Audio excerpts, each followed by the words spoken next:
Welcome, everybody. As I said, I'm Edwin Baton, one of the coordinators in the US of our Philippine-based Akbayan Citizens Action Political Party. Thank you for attending our forum tonight. And the sponsor of this forum is Akbayan North America, which includes Akbayan USA and Akbayan Canada.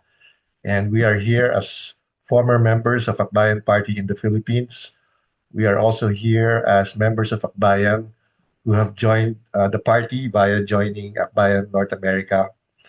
And also, we also invited supporters, followers, close allies, and friends of Akbayan Citizens Action Party in the Philippines.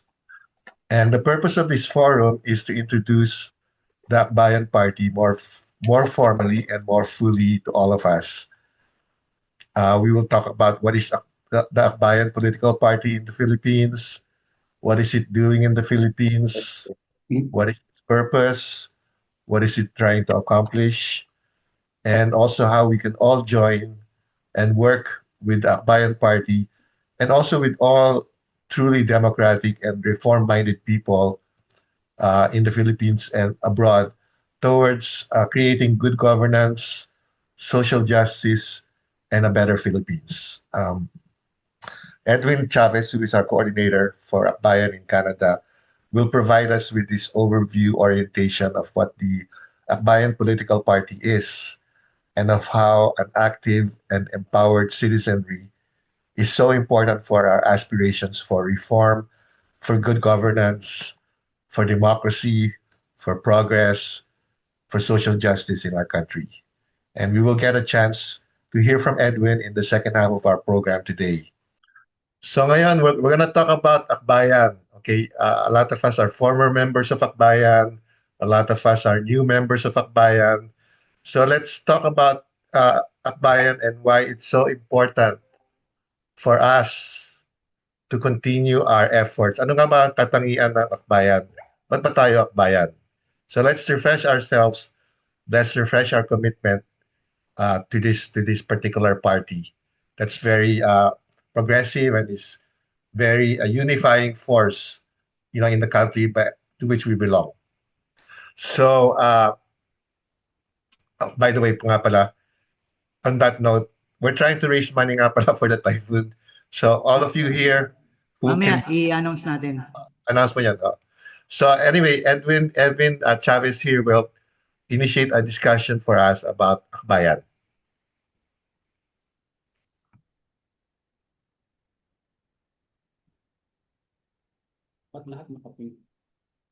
Hello,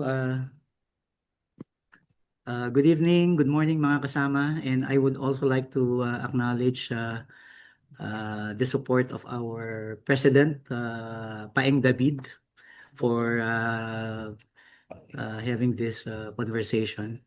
Thank you, and to our comrades from Manila, especially our International Secretary, Attorney Tony Salvador, and of course to everyone who are here, and lalong-lalo na, most especially to those who are with us here for the first time. Welcome to Akbayan.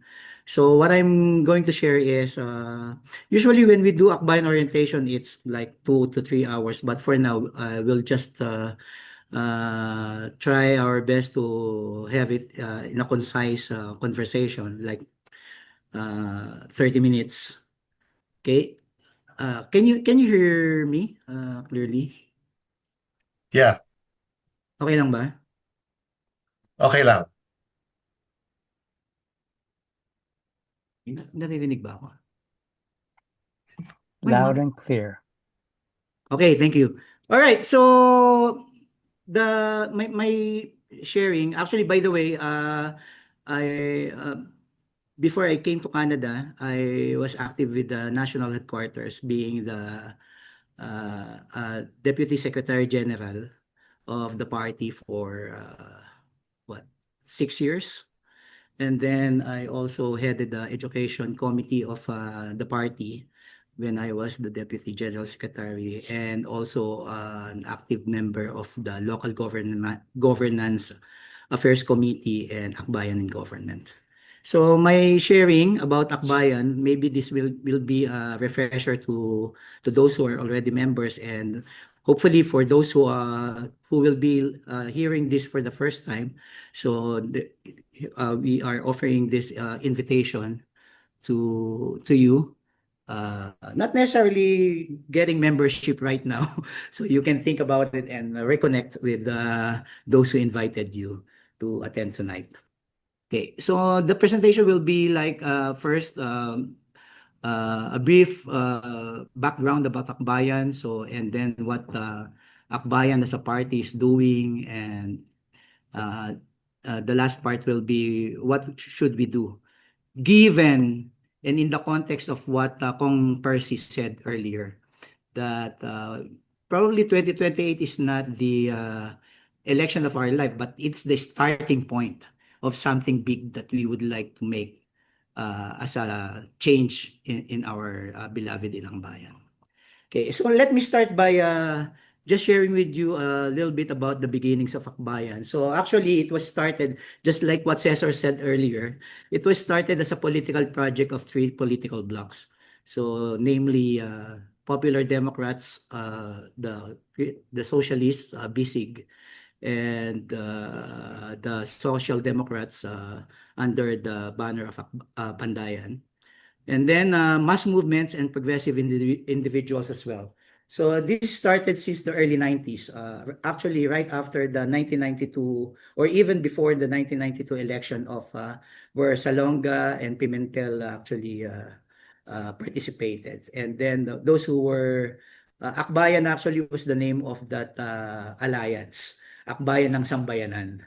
And then most of us who were involved there, we got this learnings and lessons of not how not to run an election. So, and that was a big lesson for us. So that's why so there were a series of consultations. So so it started I think in early 90s, 92. Actually there is a book about that party building process. If you can dig into that, the title of the book is Papers of a Party in the Making. So that was published by Institute of Politics and Governance and edited and introduction by Attorney Sol Santos. So I think there are still some available copies in different libraries worldwide. Okay, so founded in January of 1998, Akbayan actually has been registered as a national political party. I would like to stress that national political party because some of our publics and even our members thought that we are just a party list organization. No, we're not. We are, we have been registered for 27 years since we were founded in 1998 as a national political party with a clear vision, with a clear ideology and a clear platform. And we also define ourselves as a mass movement party, having a very close relationship with different mass movements. So why Akbayan was organized? So Akbayan was organized as a response to the limitations of post-dictatorship democracy, which remained dominated by powerful families and oligarchs. Actually, it was an opportunity for them to become more consolidated after the fall of Marcos. And secondly, to bring issues of poverty, human rights, corruption, and unequal distribution of wealth into the mainstream political agenda, which were usually and traditionally governed by big businesses and traditional politicians. And thirdly, it opened up during the time there was a democratic space for us to participate both in the national and local level.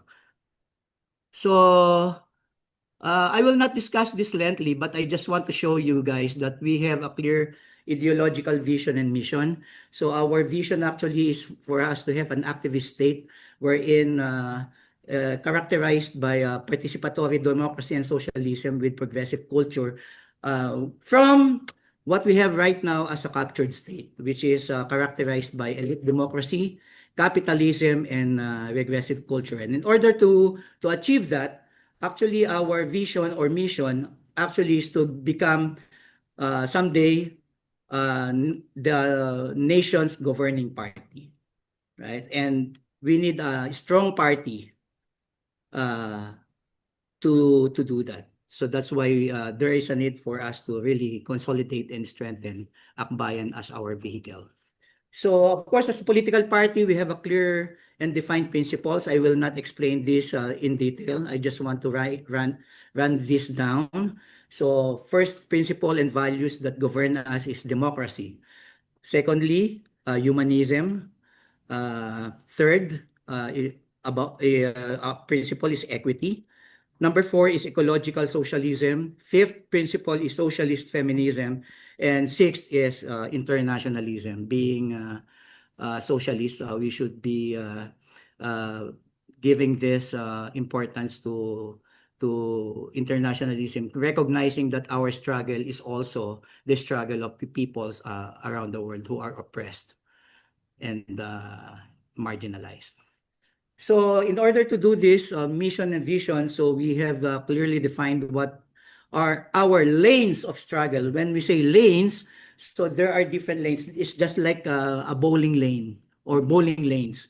So you bowl on different lanes, right? So of course, being a political party, our main struggle is about electoral struggle, both at the local and national level. We also do advocacy and campaigns together with our mass movement partners. Of course, party building, mass movement organizing, and international solidarity work. So for those who are not familiar with the party list system, I just want to run down because this is the first avenue or arena that we entered in terms of politics. In 1998, the first party list system, first party list election was held. So what is the party list system? Party list representation allows registered national, regional, or sectoral parties to vie for 20% of the seats. So of the in the House of Representatives. So that's why right now the 20% is how many, Kong Percy? 50 representatives that are from the party list from party list.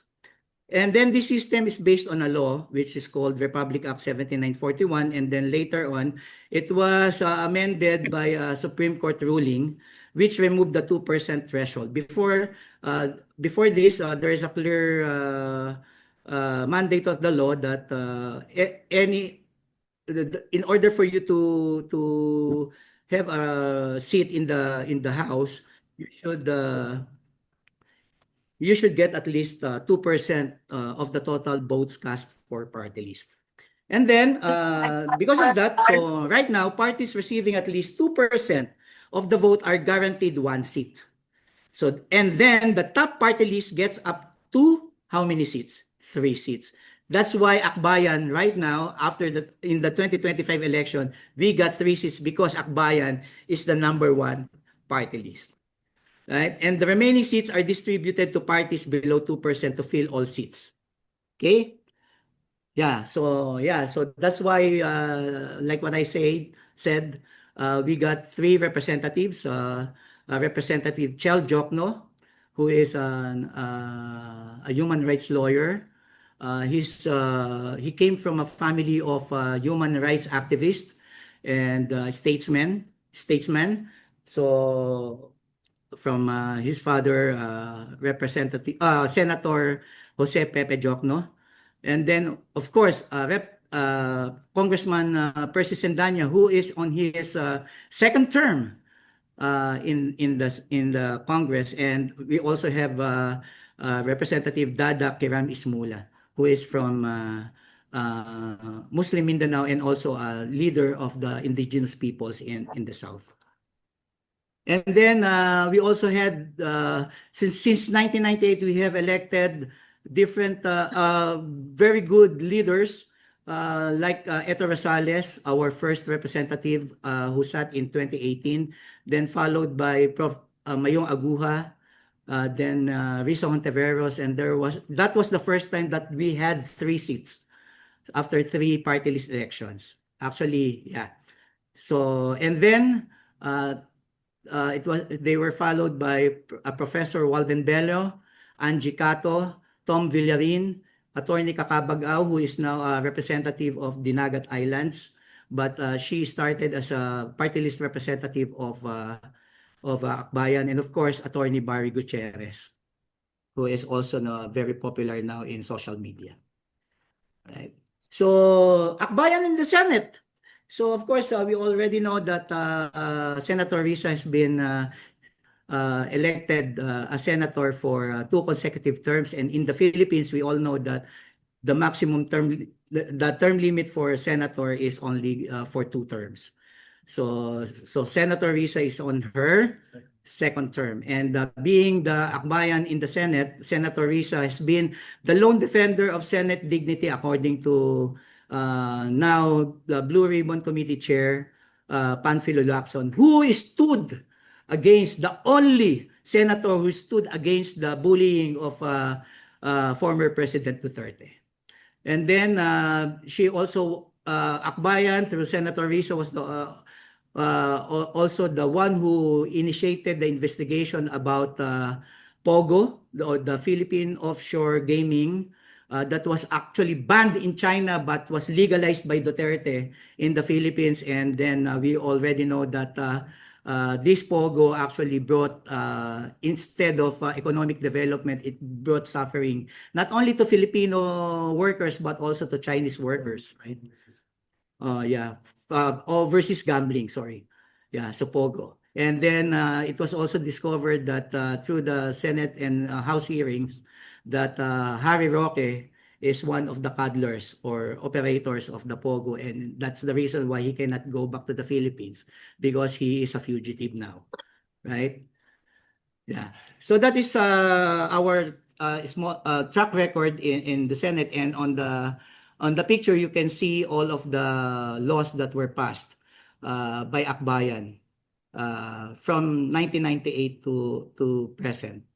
Okay. I think one of the most important law there is the mental health law, because in the Philippines mental health is the stigma is very high, right? And it's not being talked about. But because of the mental health law now, there are support for mental health for our kababayans.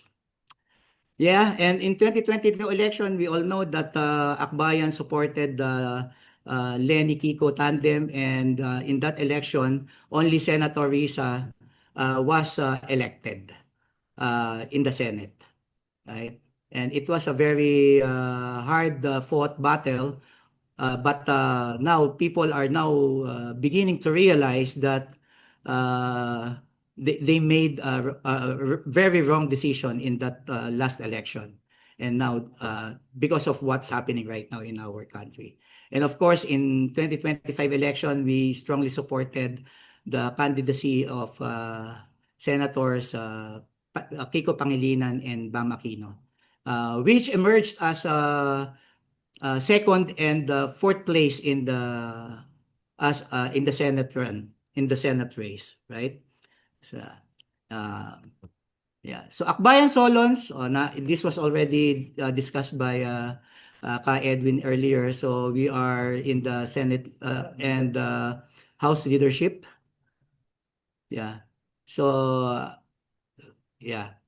So Kaka Bagao, actually, she is part of the Akbayan Reform Bloc, having before an Akbayan representative and now an LP representative of Dinagat Islands, but we can consider her as part of the Akbayan Reform Bloc. Okay. So that is our work in the party list and in the Senate. So we also do as a part of our lane of struggle is we actively and seriously do local governance work. So we said that local governance work is like building patches of greens on a bleak landscape. We all know that all politics is local, right? And the bastion of elite democracy actually resides at the local level. But since Akbayan was founded in 1998, we have been actually fielding local candidates because of our vision to have good local governance, participatory, accountable, and transparent governance, and a community-led local development. in our area. So right now we are happy to share with you that we have elected in the last election Akbayan mayors in Luzon, Visayas, and Mindanao. We have Mayor Pedra Blanca from Tubahon in Dinagat Islands. We have Mayor Gilbert Arabis, Mayor of Daan Bantayan in Cebu Province. And then we also have Mayor George Suwayan of Candelaria, Quezon. So we also have elected vice mayors and a lot of councilors. Right? Actually, in two NCR cities, we have two councilors there. One in Pasig City, Paul Senogat, and from Taytay, Tobit Cruz, and a lot more in different areas and municipalities around the country. So which means that Akbayan now is have grounding, no, at the local level in terms of promoting local good local governance. We also have elected Akbayan Provincial Board members like Annalyn Dialde, Eldwin Alibutdan, and former mayor, now board member Nano Tangson of San Luis, Aurora. Okay? So just want to share with you, maybe you will be asking, so what are the impact that we have created in terms of local governance? So recently, because of this corruption happening in our country, so Akbayan officials led in the filing of local ordinances to curb corruption by filing ordinances on open infrastructure ordinance. Okay, so we were also instrumental in passing progressive local ordinances like anti-discrimination, and in some municipalities and barangays, so we have implemented participatory local development planning. Development planning that comes directly, the ideas and plans directly from the communities and funded by the municipal or barangay governments. And I also included in this presentation that we should not forget that we have experience actually in national governance, because that is part of our vision, right? So in 2010 to 2016, Akbayan is a coalition partner of the Aquino government. So we had some of our leaders were appointed in some key offices in Malacanang, for example, the most famous now Senator Edu, Secretary Ronald Llamas, who was appointed as the presidential political advisor, and together and with him are Attorney Barry Gutierrez and Francis Bobby Garcia as undersecretaries under the same office. Pinoy also appointed our first Congressperson, Eta Rosales, as chair of the Commission on Human Rights. We also had the Secretary Joel Rocamora, our founding chairperson, as head of the National Anti-Poverty Commission, and assisted by Undersecretary Judes Guerra. And we were also part of the DILG, who implemented the very important program, bottom-up budgeting. Yeah, that was me. I was the program, yeah. So that was our sindicato in the DILG, headed by our former Congress Representative Tom Villarin. And of course, Gio Tingson and Kong Percy were part of the National Youth Commission. So they are, and there's a lot more who were part of the Akbayan in government.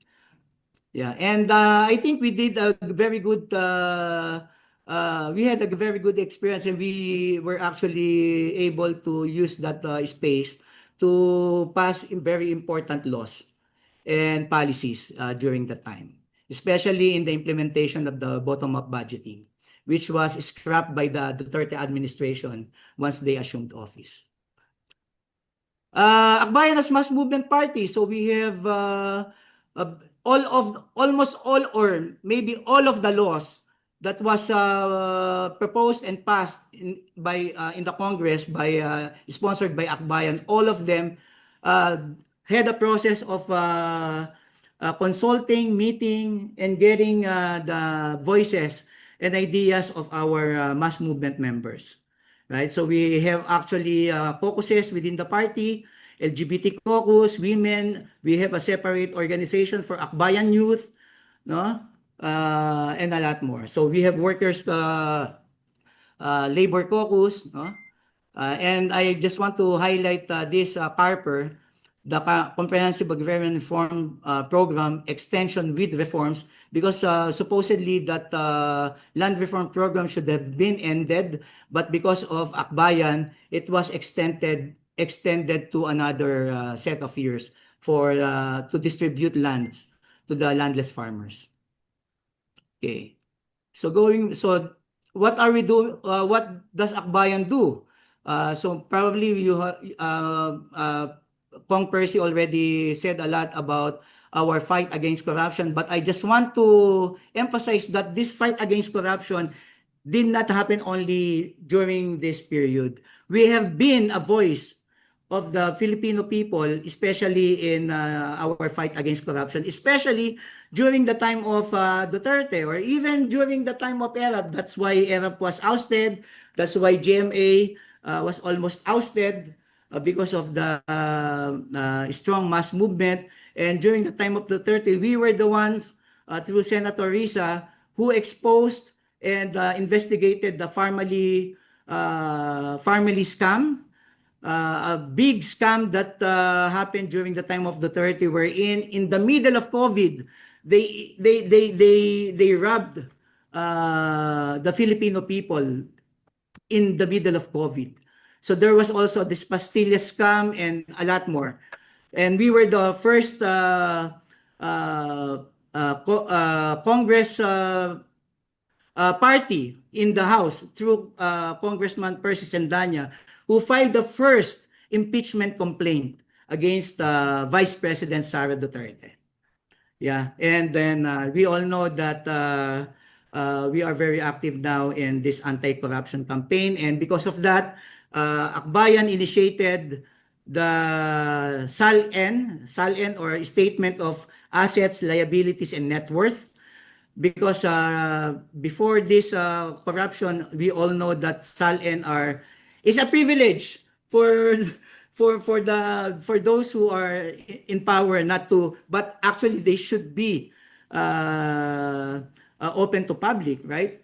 But so right now, and we did through what we call the leadership by example. So the very first one who filed her and her SALN is Senator Risa Hontiveros and our Congress people and this was followed by our local government officials, and because of that, the senators and other public officials were pushed to file their and bear their SALNs too. And apparently now it was very funny that Senator Chis Escudero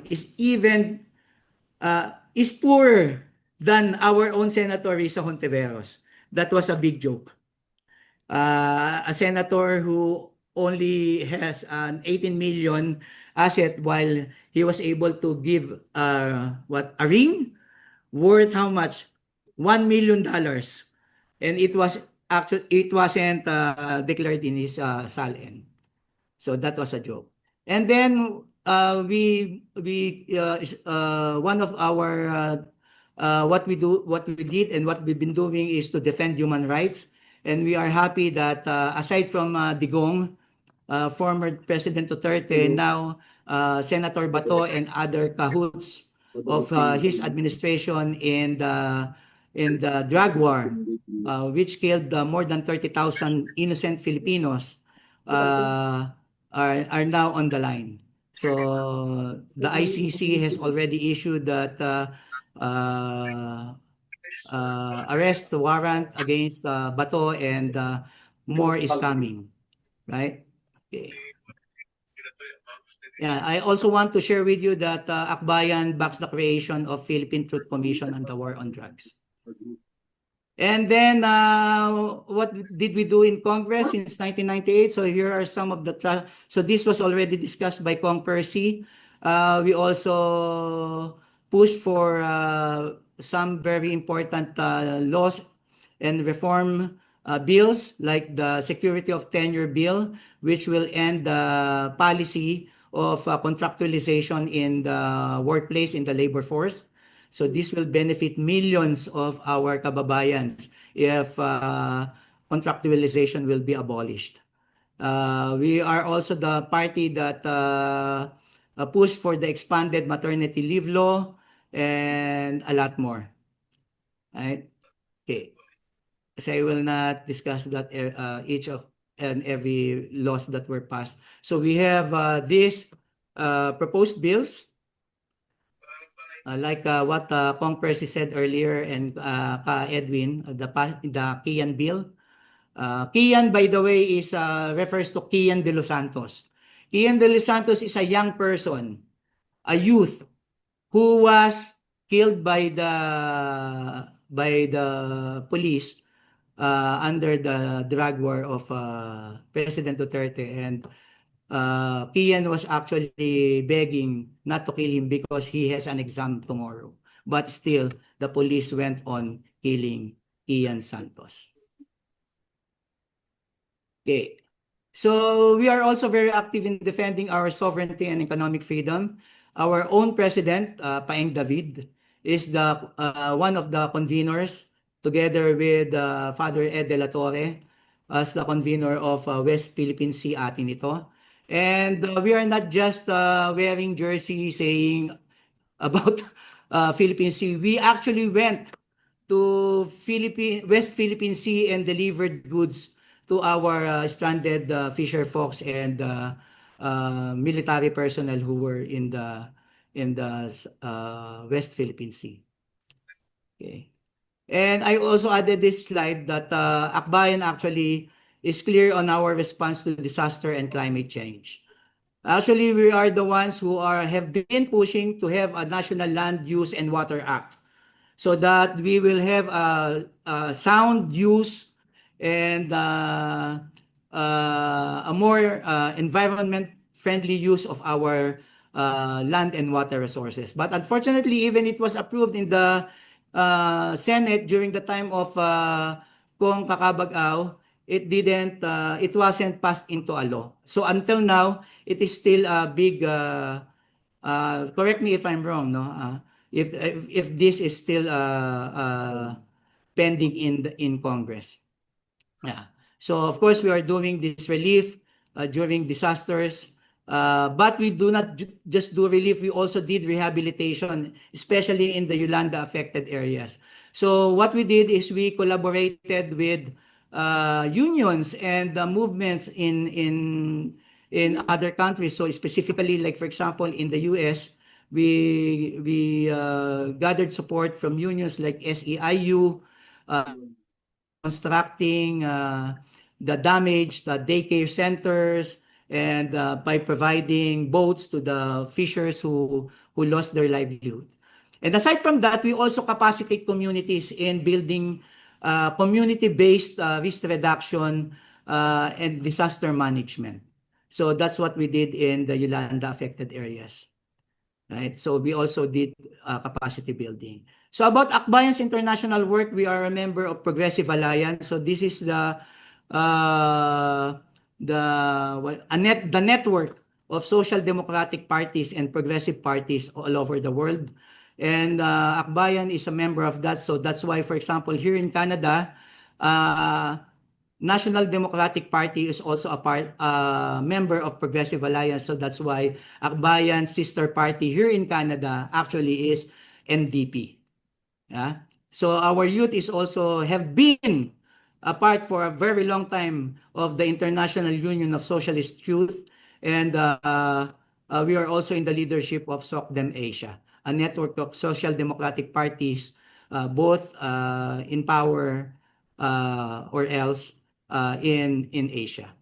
Okay, so we also did solidarity actions, like for example, our solidarity with Palestine. We did the solidarity actions in other countries like Thailand, Hong Kong, and many more. So we organized what we call compact or international observers mission during elections, so that people will know what's happening around the world. People will know what's happening about the election in the Philippines. And as part of our international work, we are also doing like what our comrades in the USA did. They host forum or events for our comrades like Risa Ontiveros. And I hope we can also do that here in Canada someday. Okay, so lastly, I think I only have 2 slides left.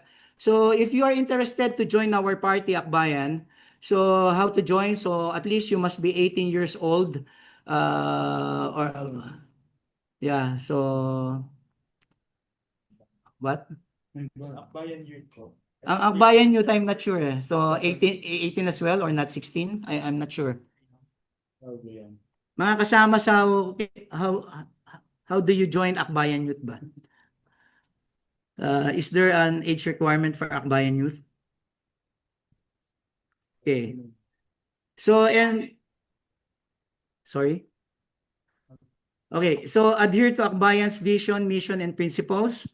Uphold Akbayan's constitution and bylaws, and of course, pay membership dues. Actually, the membership dues, we do not have specific membership dues here in North America. We haven't talked that about, but at least in the Philippines, I believe it's like how much? $30 per month or in a year? Very cheap, right? So the most important thing here is that if you want to become a member of Akbayan, so we should be doing our part as well in supporting our party here in North America and in our homeland, motherland. So I just want to flash that as a party, our highest governing body is a National Congress. So this happens every 3 years. And we are very glad to say that we have our comrades from North America who are members of the National Council and Executive Committee. Like for example, kasamang Edwin Batombakal as part of the National Committee, and Karen Siria Cruz as well as part of the National Executive.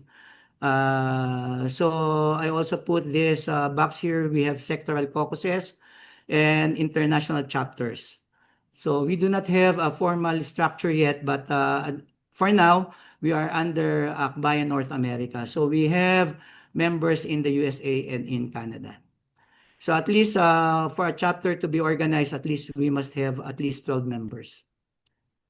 Okay? So based on what Kapersi said earlier and what our comrades also shared during the discussion, I am proposing that we should have this and follow or think about or reflect on this urgent task ahead.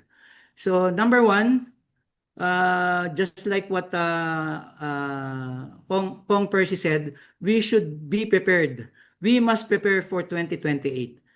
Well, I heard this from Sen Edu, kasamang Ronald Llamas, that 2028 will be the most important election of our life. Because if the Dutertes will be coming back in the 2028 election, then we are doomed. No, if not forever, for a long time. Yeah. So, and then we should also be doing ideological and organizational expansion or strengthening. So that's why I think this conversation is very important, and I will suggest that let us do this conversation regularly. Of course, via Zoom or in person if you can do like a house meeting or watch party, that will be better. We should be also supporting or give solidarity for Philippine campaigns. Voters education and conversion, I think, is very important, especially in North America and in outside of the Philippines, because we all know that the Dutertes are very strong. Still, I believe, but I have a sense that their strength is and their numbers are dwindling. But still, we need to continue doing this voters education and conversion. And lastly, I think most importantly because we are dealing with election, we need to vote. We must vote. No, in the past elections, we have experienced and observed that some of our kasamas are active in the campaign, but they are not actually voters. So please apply for dual citizenship so that every one of us can vote. Please. Yeah. So I think that's all for me. And if you have questions, or I would also like to invite Kapa Eng and Ka Tony and Edwin to share something about our international solidarity work. Thank you.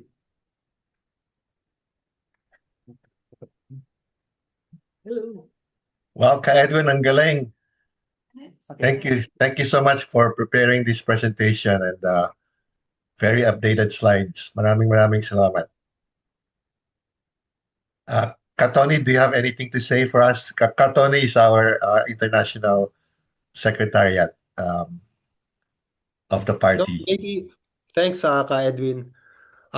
Maybe just to add that we are also active in other parts of the world. So, for example, in Europe, especially in Greece, no, and we are trying to become even more active.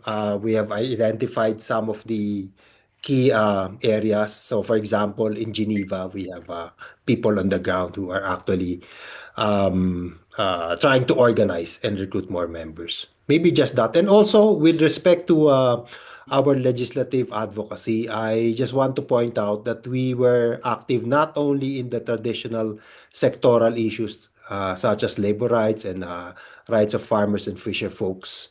We are also active in fiscal policy issues. So, for example, a long time ago, we were one of the supporters, if not the principal author of a bill that eventually was able to exempt minimum wage earners from the income tax. Actually, we wanted more, but because of the dynamics and compromises, we were able to settle only for the minimum wage exemption.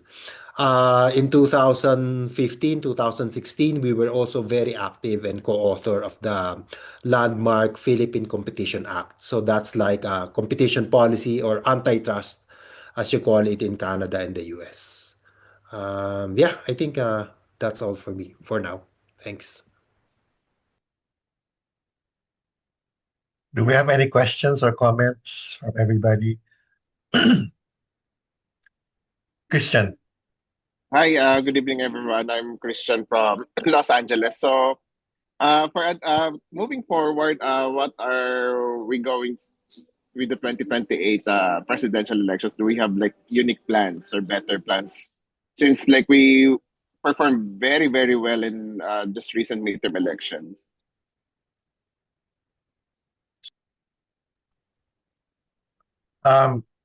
Magandang question yan, Christian. So, 2028 will be the election of our lives. And I think among overseas Filipinos, the strongest base of support for Akbayan, for Senator Risa, is in North America. So I think it will be, and we have our registered voters in this country and in Canada, and we can have even more registered voters in both countries. And so the importance of bringing out the voting power of our base here is critical. A large percent of our Filipino or Filipino Canadians, Filipino Americans were born in the Philippines, so there's a strong potential for increased dual citizenship and increased voting base. And at the same time, our impact goes beyond our voters because our voters have families in the Philippines and they could also influence the voters, and also for those who are able to give political support financially, that's also a major resource here. So the job is cut out for us. How can we make an impact in this very, very strong area that is a bastion for Akbayan? How can we make fruit out of that? Thank you. Tony? Thanks. Thanks for the question. I think I should also add that we are trying to, well, we are very active in the what's called the bigger tent or the big tent. So going into 2028, we decided at our National Congress that we will support the candidacy for president of Risa Ontiveros, of Senator Risa Ontiveros. Of course, that would mean that we are part of well, again, the big tent composed basically of Akbayan. In fact, we can, I don't know if, humility aside, I think we are one of the prime movers of the big tent. So together with the Kakampinks, the people who supported Leni Robredo, and of course the Liberal Party. So but for I guess some update also. Ironically, the Big Tent has a deeper bench than the Marcoses in terms of the ability to field a presidential candidate. So, for example, as you perhaps know, there's no viable candidate as far as the Marcoses is concerned. I think, well, before they were thinking about Martin Romualdez, but of course, that's no longer part of the picture. Jaime Marcos, I don't think can make it. And I don't think there's anyone in the Marcoses. In fact, if I may add, a very good friend of mine who's also a good friend of the Marcoses mentioned that the Marcoses are resigned to the fact that unless I guess unless there's a constitutional amendment, none of them will win, and they are even going to the extent of accepting that the camp of Risa Ontiveros and Leni Robredo will become the president.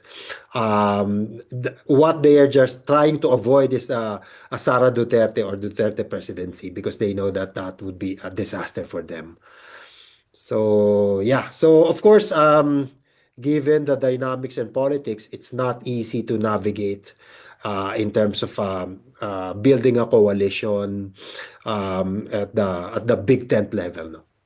So yeah, thanks. Hi, Jaime? Go ahead. Yeah, I think the issue or the mechanism of raising money here and sending it to the Philippines for the 2028 elections. I don't have any idea. I've just been uh, observing how we've raised for the calamities in the last month or two. Also, the money that we raised last year for the local elections.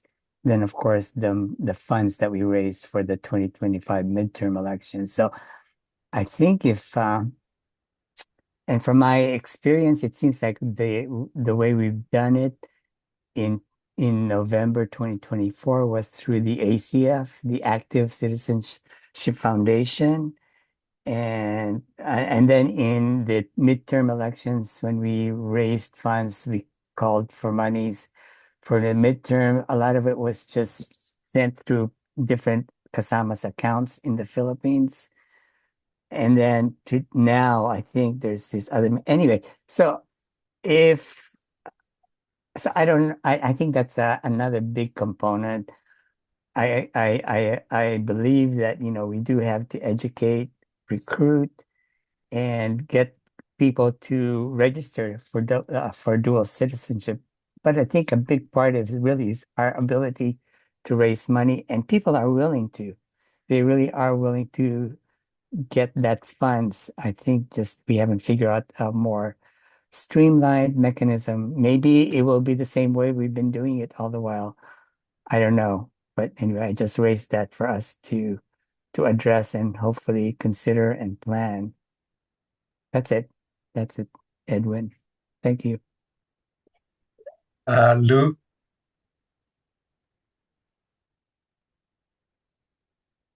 Hello. Hi. Sorry, I'm late. I had a YouTube live with a social media thing, like work related. But I caught most of the presentation. Excellent presentation. Thank you, everyone. I just wanted to share in terms of like funds for the fundraising that Kaed posted on the chat group on Facebook. I'm actually running a consultation promo. For those who don't know, I run an immigration practice out of Toronto, and I'm doing a discounted consultation for our kababayans. But I'm allotting a portion of the proceeds to the fundraiser that Edwin Kaed posted into the group. So I think I should be able to raise a minimum of $500 to close the gap dun sa funds na Kaed is raising. That's it. Thank you.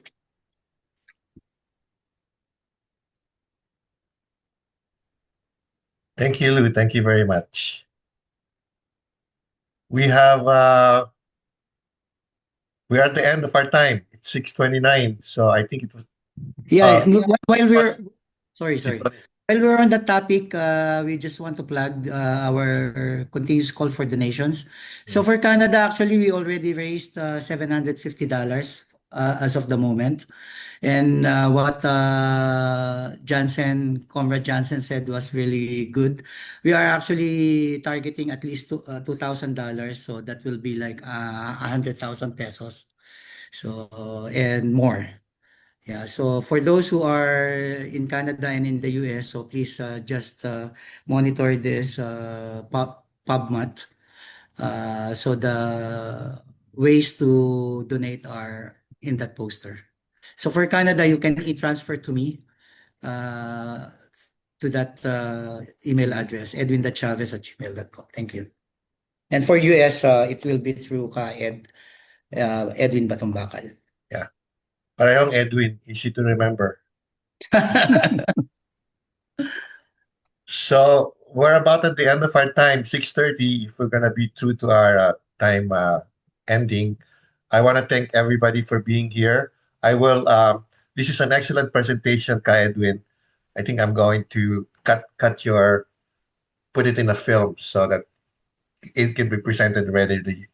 Sure, Any I last would comment? like to request our President Kapaeng to say something before we end. Umalis na si Paeng? Okay. Kapaeng had to attend another meeting. I see. She's very, very busy. Sayang. Yeah. Can we have a group picture? Oh, good picture. Sige, sige. And then let's close this evening with an akbayan hymn. Sige. Put yourselves on your cameras. Hindi, dito kaya maganda yung picture natin. Okay. Joe, Maria, if you can turn on your camera. John? Okay. I'm gonna put print screen here. Joe, Maria, hindi ba pwedeng buksan yung camera nyo? Ayun, thank you, Kai. Okay. Ready? Get set. Go. Okay. So, akbayan him. Can we do an akbayan hymn to close this evening? Sige, paano ba yan? Lay will share the video. Sige. And then let us all just sing along with the video.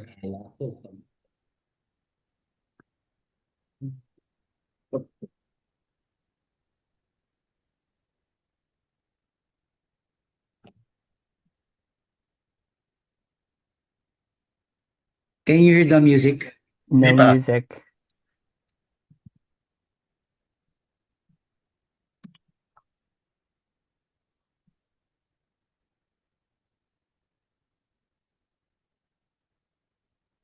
Walang sound.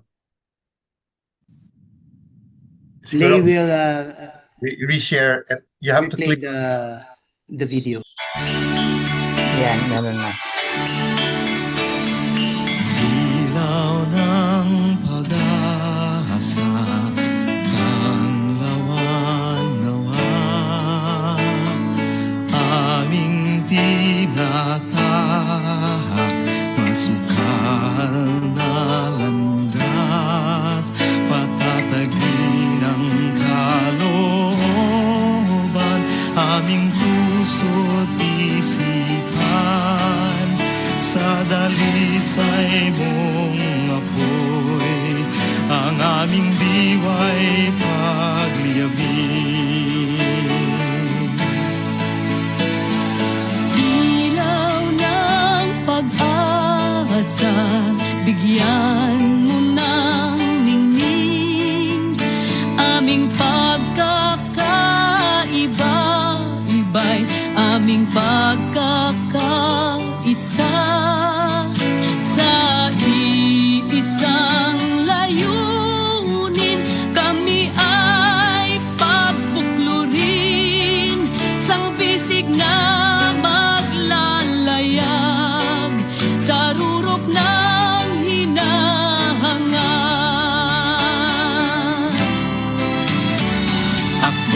Akbayan ng puso, akbayan ng diwa, akbayan ng pagkakaisa, akbayan ang tanglaw, akbayan ng apoy, akbayan ng sambayanan.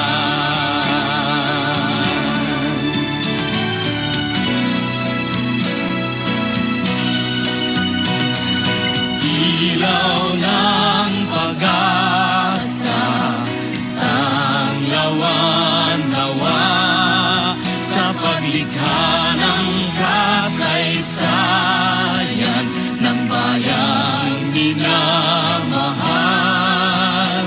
Handa naming ialay yaring tanging buhay, matapat itong sumpa sang bukas na malaya.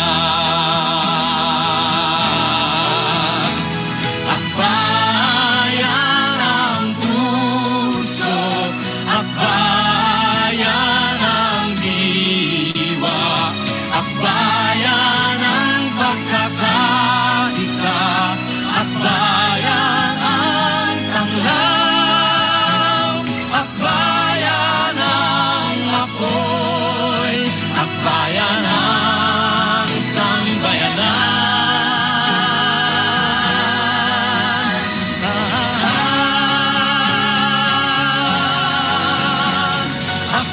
Akbayan ang puso, akbayan ang diwa, akbayan ang pagkakaisa, akbayan ang tanglaw, akbayan ang apoy, akbayan ang